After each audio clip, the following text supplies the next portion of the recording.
এবারে 7 জন ওই আরশের ছায়াতে জায়গা পাবে, রহমতের ছায়াতে। নাম্বার 1, আমি চটচট করে গোনাবো, টেনশন করবেন না। নাম্বার 1, ইমামুন আদিলুন, ন্যায় বিচার করনে ওয়ালা। নদিয়ার লোক, থানার পাড়ার লোক, একবার মুখ খুলেন, আপনাদের মুখের শব্দটা লিব, একবার জোরে বলেন, দুনিয়া জানুক আপনাদের এখানে ন্যায় বিচার হয়। নেতারা ন্যায় বিচার করে? ভাইয়েরা আমার শুনেলেন, বিশ্বনবীর কাছে একটা মেয়ের খবর এলো। মেয়েটা ইহুদিদের মেয়ে, মেয়েটার নাম ফাতিমা, নবীর বিটির নামের নাম। মেয়েটা চুরি করেছে, ধরা খেয়েছে। আল্লাহর নবীর ফয়সালা, কোরআনের ফয়সালা, হাত কেটে দিতে হবে। কিন্তু মেয়েটা হলো সম্ভ্রান্ত ঘরের মেয়ে। রসুলের কাছে ইহুদিরা এসে দরখাস্ত দিল, ইয়া রাসূলুল্লাহ, আমাদের মেয়ের বিচারটা আমাদের তওরাত থেকে করে দেন, কোরআন থেকে আমরা বিচার নিব না, আমরা হলাম ইহুদি।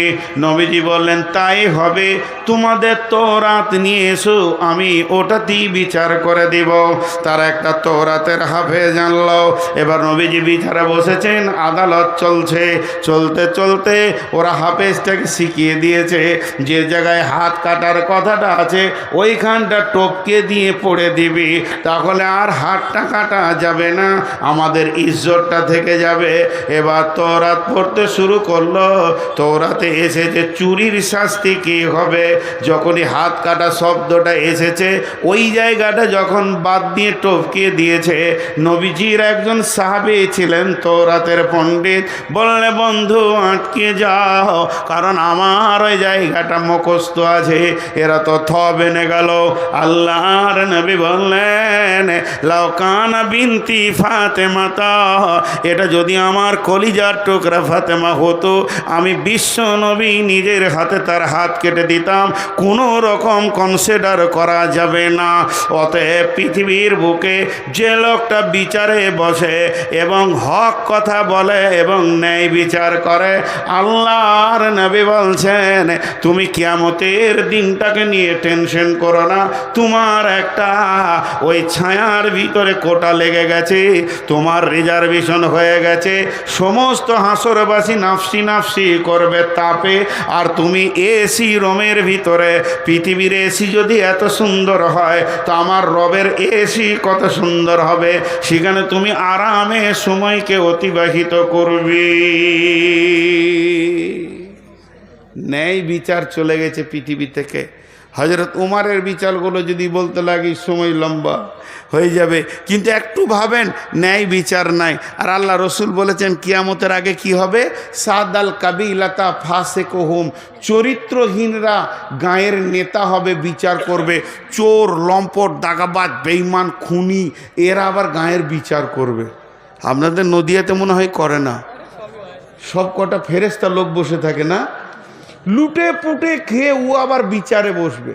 এবার গলা উঁচু করে বলবে, এই তুই ঠিক বলিস নয়, আর ওই 50টা কেসের আসামি।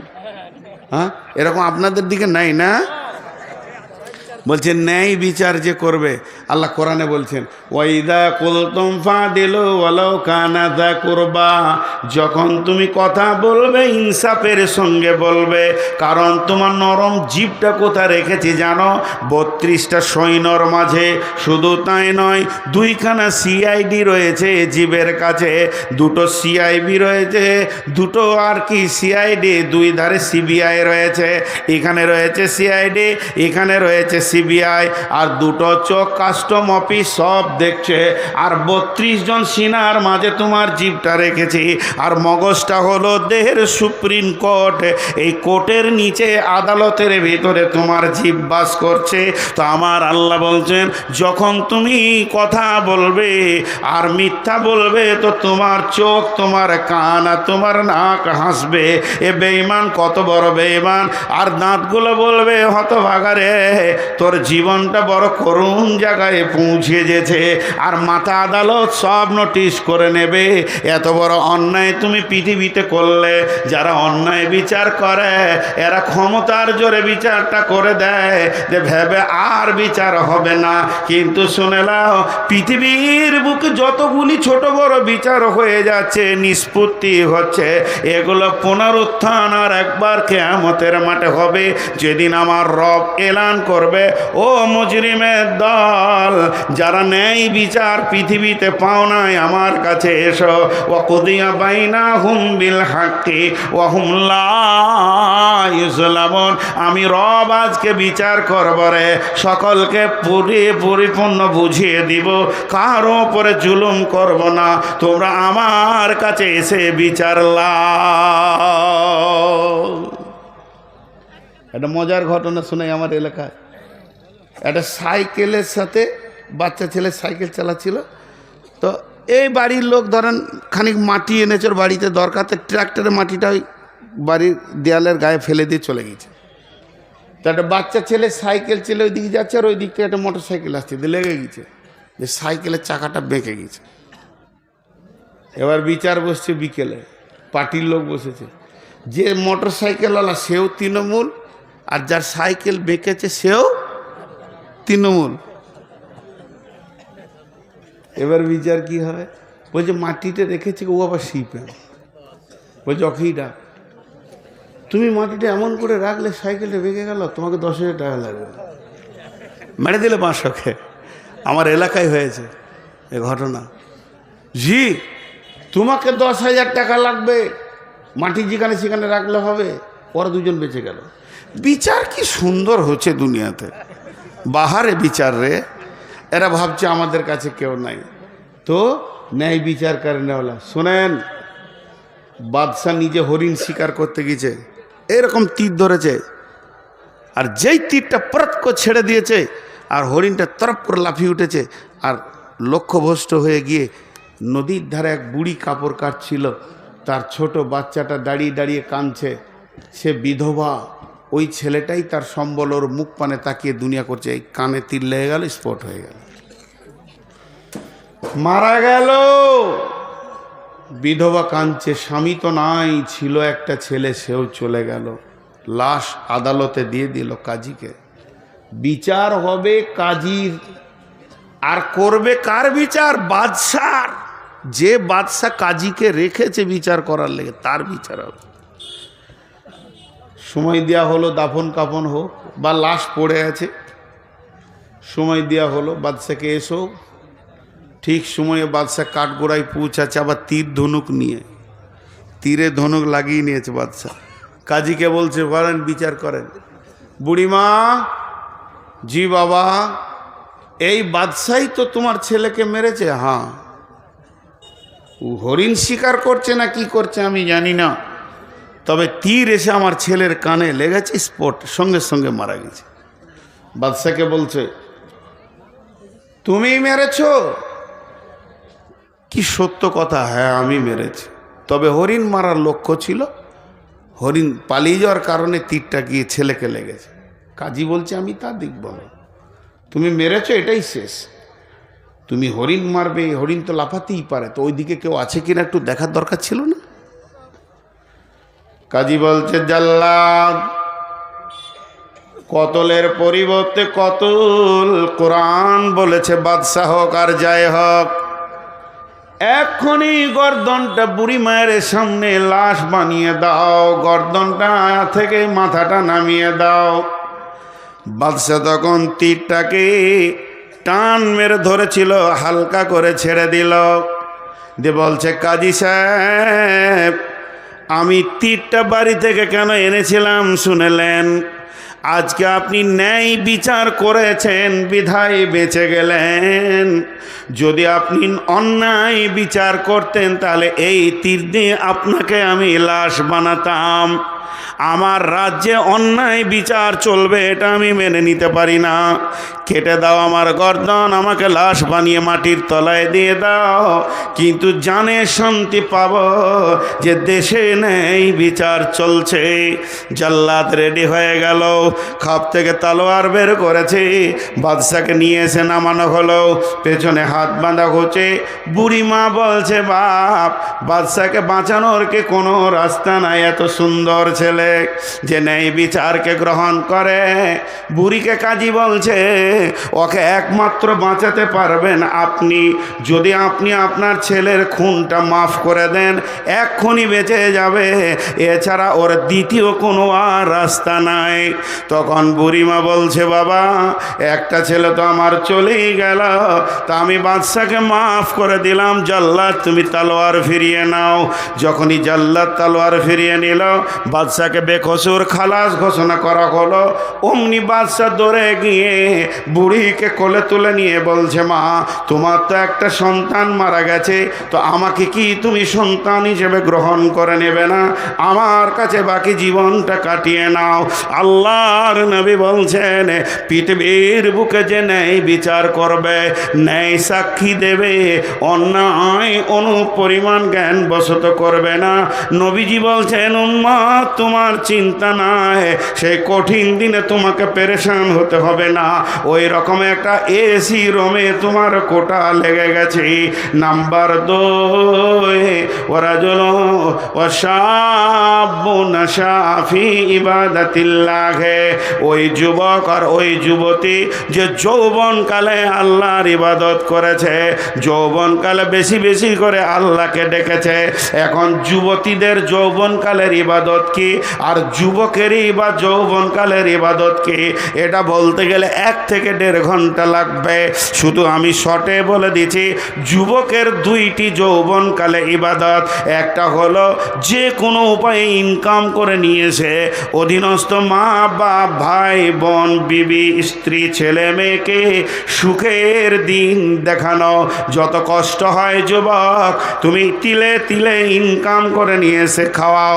আর 2 নম্বর যুবকের ডিউটি হচ্ছে ওয়াল হাফিজুন আলি হুদুদিল্লাহ, আল্লাহর দিনের এবং কোরআনের যদি কেউ অবমাননা করে, রক্তটাকে সেখানে তুমি ঢেলে দাও, বুকের রক্ত ঢেলে দিয়ে এসে বেঈমানের জিভটাকে টেনে বের করে নাও এবং তাকে মওতের দরজায় পৌঁছিয়ে দাও। হয় তুমি মরো, না হয় তাকে মারো, কারণ কোরআনের হিফাজতের দায়িত্ব তোমার। এই হলো যুবকের ডিউটি। আর যুবতীদের ডিউটি কে? ওরে আমার বেটির দল, যুবতীদের একটা ডিউটি, লুচ্চাদের হাত থেকে নিজের বডিটা বাঁচাতে হবে। লুচ্চারা যেন তোমার গায়ে হাত না দেয়, লুচ্চা যেন তোমাকে দেখে হাসে না হাসে, লুচ্চা যেন তোমাকে দেখে শান্তি না পায়। এটা তোমার হলো গুরু ডিউটি। এই যুবক এই যুবতী যখন 2 জন নিজের আমলে থাকবে, আল্লাহর নবী বলছেন, আর চিন্তা করো না রে যুবক যুবতী, তোমার ওই রহমতের ছায়াতে রিজার্ভেশন লেগে গেছে, তোমার নামে সিট হয়ে গেছে। কিয়ামতের মাঠে আর তোমাকে পেরেশানি হতে হবে না।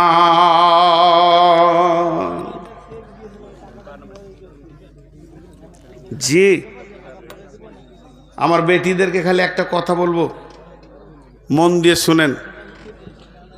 আপনাদের দিকে কড়ির ভালো দামি চিনেমাটি পাথরের দামি থালা পাওয়া যায়? আহা, নদিয়াতে পাওয়া যায় না গো। হাজি, আপনারা যে চুপ করে আছেন, তো ধৈর্য আছে বাবু? আমি যে গাড়ি থেকে নামছি আর যদি এসে বলেন আসসালামু আলাইকুম, কেমন আছেন, কোথা থেকে এলেন, আমি যদি চুপ থাকি আপনাকে কেমন লাগবে? ফট করে বলবো অহংকার কত রে? আর আমি এত জিজ্ঞেস করছি তো উত্তর দিচ্ছেন না। কড়ির থালা পাওয়া যায় না, যায় না? আর এখন ভাত খাবেন, ওটা কিসের? কাগজের। কাগজের তো দুটোতেই তো কাজ একই। এমনি করে থালাটাকে কাছে টানবে একদম, তো কাগজের থালাটা ভাববে যে আমাকে ভালোবাসছে কত রে, কিন্তু খাওয়া হয়ে গেলে ফেলে দেবে। আর কড়ির থালাকে ধুয়ে মুছে আবার শোকেসে রাখবে, ওকে দেখেও শান্তি। তো বেটি, প্রেমিকা হলো কাগজের থালা আর স্ত্রী হলো করির থালা। আমি ইশারাই বললাম, প্রেমিকা হতে যেও না, লুচ্চারা খেয়ে নিবে, দিয়ে ছুঁড়ে ফেলে দেবে। আর যদি করির থালা হতে পারো স্ত্রী, তাহলে ইনশাআল্লাহ তোমাকে ভালোবাসবে, কাছে রাখবে, তুমি তার বাড়ির আঙ্গিনায় ঘুরবে, সেটাও দেখে শান্তি পাবে। আমি এইটুকু বললাম। নাম্বার 3, ওই রহমতের কোটা থেকে ঢুকবে 3 নম্বর, রাজুলুন কালবুহু মুআল্লাকুন ফিল মাসাজিদি, ওয়ারাজুলুন কালবুহু মুআল্লাকুন ফিল মাসাজিদি। ওই ব্যক্তি, ওই লোকটা রহমতের ছায়াতে থাকবে যার অন্তরটা আল্লাহর ঘর মসজিদে পড়ে আছে।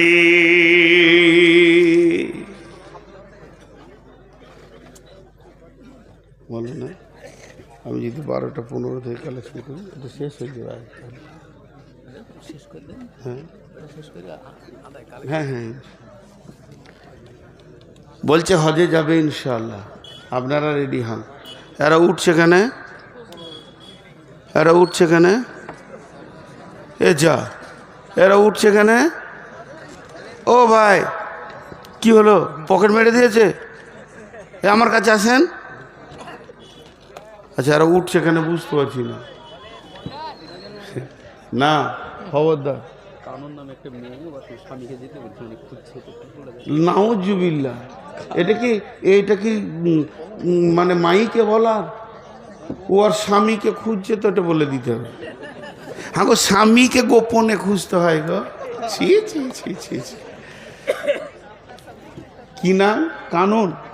আরে বাবরে, দেখেন গো, কার বিবির নাম আদালত, নিয়ম কানুন, যতগুলো বললাম এর ভিতরে বিবির নামটা ভরা আছে।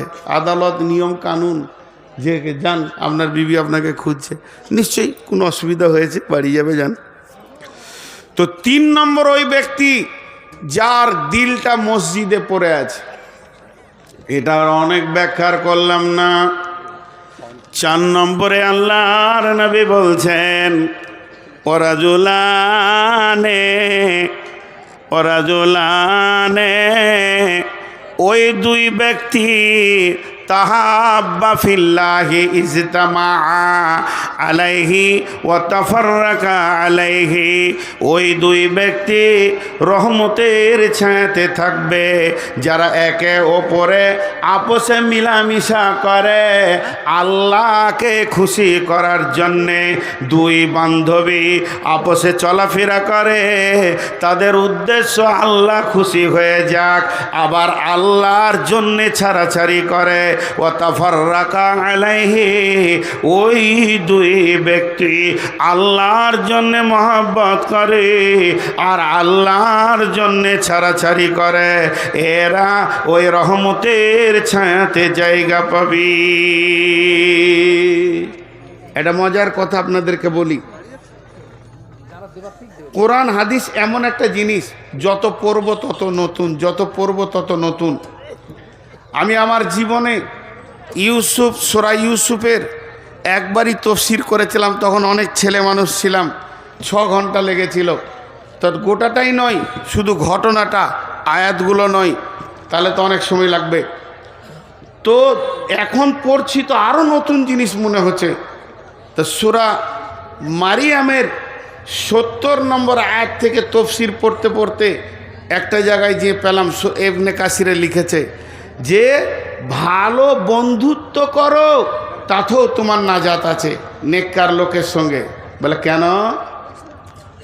বলে জান্নাতে কিছু লোক ঘুরবে, জান্নাতে কিছু লোক ঘুরবে। কোরআনের কথা বন্ধুরে, আমি তাফসীর বলছি। যাদের মনটা ভারী থাকবে, জান্নাতে ফুর্তি থাকবে না। তাহলে আপনার ঘরের মেহমানের যদি মন ভারী থাকে তো আপনাকে ভালো লাগবে না। তো আমার রব আল্লাহ বলবে, গোলাম রে, আমার জান্নাত কি তোমাকে খুশি দিতে পারছে না? তখন সেই গোলাম বলবে, মাবুদ, আপনার জান্নাতে তো কোনো কমি নাই, আমি যা চাইছি পেয়ে গেছি, তবে আমার মন ভালো লাগছে না। আল্লাহ সবই জানেন, তারপরও বলবে কেন তোর মন ভালো লাগছে না?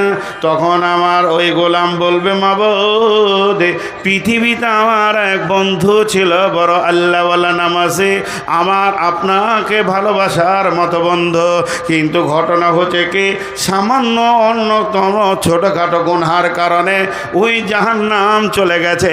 ওকে আমি জান্নাতে খুঁজে পেছি না। সেটা আমার বন্ধু এমন ছিল, তাকে ছাড়া চলাফেরা করি নাই, তাই আজকে আমার মন খারাপ হয়ে গেছে। আমার রব বলবে, তুই কি হাসবি বল, তুই কি আনন্দ করবে তাকে এনে দিলে? বান্দা মুচকে হেসে বলবে, মাবুদ, ওটাই তো চাইছিলাম। এর খুশি করার জন্যে আমার রব তাকে জাহান্নাম থেকে এনে তাকে জান্নাতে পৌঁছে দেবে। এর জন্য আল্লাহ রসুল বলছেন, ওরা জুলানে তাহাব্বা ফিল্লাহি ইজতামা আলাইহি ওয়া তাফাররাকা আলাইহি। ওই দুই ব্যক্তি রহমতের ছায়াতে থাকবে। মা আমার, বোন আমার, ওই দুই বান্ধবী আল্লাহর রহমতের ছায়াতে ঘুরবে। যারা আপসের মধ্যে প্রেম প্রীতি ভালোবাসা করেছে, যারা যে বান্ধবী দুইজন আর যে বন্ধু দুইজন আল্লাহর জন্যে ভালোবাসা করেছে, আবার ছাড়াছাড়ি করেছে তো আল্লাহর জন্যে করেছে, এদের আল্লাহর রহমতের কোটাতে ছায়াতে কোটা লেগে গেছে। এরপরে আবার আল্লাহ বলছেন, নবীজি বলছেন যে শুনে লাও, এরপরে কে? আল্লাহ তাবারাক ওয়া তাআলা নবী বলছেন, ওরা জুলানে, তারা দুইজন ব্যক্তি যারা আল্লাহ এবং রসুলের তাহাব্বা ফিল্লাহি ইজতামা আলাইহি ওয়া তাফাররাকা আলাইহি। ওরা জুলুন দাআতু ইমরাতুন জাতা মানসুবিন ওয়া জামালিন ফাকালা ইন্নী আখাফুল্লাহ। ওরা জুলুন, ওই যুবক, ওই ব্যক্তি, তাকে কোনো সুন্দরী মেয়ে দেখতে বড় সুন্দর এবং তার মালও আছে, জাতা মানসুবিন জামালিন, দেখতেও যত সুন্দরী মেয়েটা, আবার মাললা কিংবা পুরুষটা দেখতে বড় সুন্দর এবং টাকা পয়সাও আছে, আর সে কুকর্মের জন্যে তাকে ডাকছে, আয় আয় আয় আমার সঙ্গে মজা লুটে লিছেন। তখন সে বলছে, ইন্নী আখাফুল্লাহ, আমি আল্লাহর ভয়ে তোমার কাছে যেছি না। যদি কেউ আল্লাহর ভয়ে দুইজন আলাদা হয়ে যায়, গুনহার কাজে না পৌঁছায়, তার আল্লাহর রহমতের ছায়াতে কোটা লেগে গেছে। এটা হলো 5 নম্বর। আর 6 নম্বরে, ওরা জুলুন তাসাদ্দাকা বিসাদকাতিন ফাআখফাহা হাত্তা লা তা'লামু শিমালুহু মা তুনফিকু বিয়ামিনিহি। আল্লাহর নবী বলছেন, ওই দাতা যে ডান হাতে দান করবে আর বাঁ হাত জানবে না ডান হাতে কত পরিমাণ মাল গেল, এত গোপনে সে দান করবে। আল্লাহর নবী বলছেন যে যাও, তোমার রহমতের ছায়াতে কোটা লেগে গেছে, তুমি ওই ব্যক্তি যে রহমতের ছায়াতে থাকবে। আর 7 নম্বরে ওই ব্যক্তি, ওরা জুলুন ওই ব্যক্তি যে গভীর রাত্রিতে উঠল, যাকারাল্লাহ খালিয়ান ফাফাজাত আইনাহু, অন্ধকার গভীর রাত্রিতে উঠে চোখের পানি ফেলে ডুকরে ডুকরে কামছে। আল্লাহর নবী বলছেন যে গোলাম উম্মত রে, তোমার রহমতের ছায়াতে কোটা লেগে গেছে।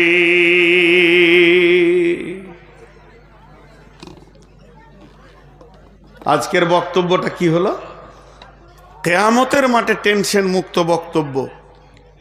ঠিক মতো হতাশ হবেন না, লা তাহজান ইন্নাল্লাহ মা'না, আল্লাহ আমাদের সঙ্গে রয়েছে। 1 নম্বর হলো নামাজি হবেন তো নূর পাবেন। 2 নম্বর হলো যে রসুলের সুন্নতকে গ্রহণ করবে তার জন্যে হাউজে কাউসারের পানি রেডি। 3 নম্বর হলো রমজান মাসে রোজা যে রাখবে দিদারে ইলাহি পাবে, বড় বড় প্রাইজ। আর 4 নম্বর হলো আল্লাহর রহমতের ছায়াতে 7 শ্রেণীর লোক থাকবে। 1 নম্বরে ন্যায় বিচার করেনেওয়ালা, 2 নম্বরে ওই যুবক যুবতী যৌবনকালকে আল্লাহর রাস্তায় ব্যয় করেছে, 3 নম্বরে মসজিদে যার দিল সব সময় পড়ে আছে। 4 নম্বরে আল্লাহর জন্য মহব্বত করেছে, আল্লাহর জন্য ছাড়াছাড়ি করেছে। 5 নম্বরে হলো ডান হাতে দান করেছে, বাম হাত জানে না। 6 নম্বরে হলো কাউকে কোনো সুন্দর যুবক বা যুবতী ডাকছে, সে আল্লাহর ভয়ে যাচ্ছে না। আর 7 নম্বরে গভীর রাত্রিতে উঠে চোখের পানি ফেলেছে, এদের জন্যে আল্লাহর রহমতের কোটাল লেগে গেছে। বিধায় এই জিনিসগুলো আমরা খেয়াল করব কিয়ামতের মাঠে সাবধানতার জন্যে। ছোট্ট একটা জিনিস খালি আপনাদেরকে বলে দিচ্ছি, সকলেই শুনবেন। এটা আমি আমার ব্রেন থেকে বলছি, এটা না কোরআন না হাদিস। জীবনে যতগুলো হাদিস কোরআন একটু নাড়ানাড়ি করলাম, তাতে 2টি জিনিস পেয়েছি, আপনাদেরকে দিয়ে যাচ্ছি। 1 নম্বর হলো হাক্কুল্লাহ, আর একটা হলো হাক্কুল ইবাদ। কিয়ামতে 2টি আদালত হবে। তো আমি যেটুকু বুঝেছি ক্ষুদ্র জ্ঞানে, হাক্কুল্লাহতে 98% মানুষ জান্নাত চলে যাবে। আল্লাহর হকে ত্রুটি হলে আল্লাহ মাফ করে দেবেন, কিন্তু হাক্কুল ইবাদটা বড় কঠিন। আল্লাহ রসুল বলছেন শহীদের 3টে লাভ, ওর গায়ে তলোয়ার লাগার আগে জান্নাতের সেন্ট। 2 নম্বর, ওর রক্ত মাটি যখন ছুঁয়ে দেবে জীবনের সাগিরা কাবিরা সব গুনাহ মাপ। 3 নম্বর, ওর মতটা পিঁপড়ে কাটার মতো হয়। তো সব গুনাহ মাপ ইল্লা দাইন, কিন্তু ঋণ মাপ হবে না। বিধায় আমি আপনাদের কাছে ছোট ভাই বা ছেলে হিসেবে একটা সাবধানতা দিয়ে যাচ্ছি যে আল্লাহর ব্যাপারে আমরা যত সতর্কতা অবলম্বন করছি, বান্দার ব্যাপারে তার থেকে বেশি করতে হবে। কেন? যে বান্দার দাম বেশি তা নয়, বান্দার হিংসা বেশি, আল্লাহর হিংসা নাই। কাউকে একটা গালি দিয়ে রেখেছি, 2 টাকা জোর করে দিইনি, চেয়েছিল 30 টাকা দিয়েছি 25 টাকা। এই 5 টাকার জন্য আদালতে আপনি সেই দিন ফেরে পড়ে যাবেন। অতএব পৃথিবীর লেনদেন যেন সোজা হয়ে যায়। একটা কুকুরকে পানি দিয়ে বেশ্যা জান্নাতে গেল, আর নামাজি মেয়ে একটা বিড়ালকে মেরে জাহান্নাম চলে গেল। আমাদের কাছ থেকে সমস্ত প্রাণী ভালো ব্যবহারের হক রাখে। এই কথাগুলো আমি বলছি কেন? যে কঠিন কিয়ামতের দিনে যেন আমরা বাঁচতে পারি। লা তাহজান। শেষকালে দোয়া দিব, সকলে জোরে আমিন বলবেন। এ আল্লাহ, তুমি আমাদেরকে কিয়ামতের মতো কঠিন দিনে আমাদের সঙ্গী হয়ে যাও।